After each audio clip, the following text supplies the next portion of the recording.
ინფრასტრუქტურული სამუშაოები მიმდინარეობს ანაკლიაში და რათან ხადაჯდება კურორტის კეთილმოწყობა. ინფრასტრუქტურის სამინისტროს ინიციატივით ანაკლიაში უკვე დაიწყო ნაპირსამაგრის სამუშაოები, რომლის ფარგლებშიც სანაპირო ზოლის დამცავი ნაგებობის მშენებლობა იგეგმება. პროექტი ორ ეტაპად განხორციელდება და ჯამში 4 კილომეტრზე მეტი სანაპირო ზოლის დაცვა მოხდება. პროექტის ფარგლებში იგეგმება სანაპირო ზოლის გაუმჯობესება და ქვიშის პლაჟის მოწყობაც. პროექტს მუნიციპალური განვითარების ფონდი, აზიის განვითარების ბანკის დაფინანსებით ახორციელებს და პირველი ეტაპის სამუშაო ღირებულებად 15.300.000 ლარზე მეტია. მუნიციპალური განვითარების ფონდის ხელმძღვანელი ელგუჯა ხოკრიშვილი ტევესამთან აცხადებს, რომ ანაკლის კეთილმოწყობა ხელს შეუწყობს კურორტით ტურისტების დაინტერესებას. მისივე თქმით, საჯარო ინფრასტრუქტურის მოწესრიგება კერძო სექტორისთვის ინვესტიციების ჩადების სტიმული იქნება. მისივე განმარტებით პროექტის ფარგლებში ადგილობრივი მოსახლეობა დასაქმდება. პირველი ეტაპის სამუშაო ვადა 9-10 თვეს მოიცავს.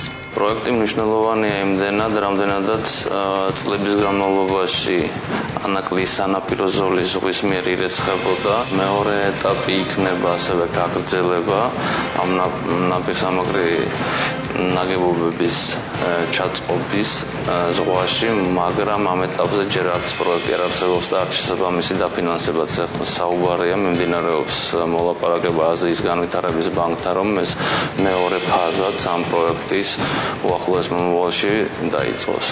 ანაკლიაში ნაპირდამცავი ნაგებობის მშენებლობას კომპანია Modern Business Group-ი ახორციელებს. ინფრასტრუქტურის სამინისტროში კი განმარტავენ, რომ ანაკლის კეთილმოწყობის პროექტზე დაახლოებით 30 მილიონის ფარგლებში დაიხარჯება. იგეგმება წყალმომარაგების სისტემის გამართვა და გზის რეაბილიტაციაც.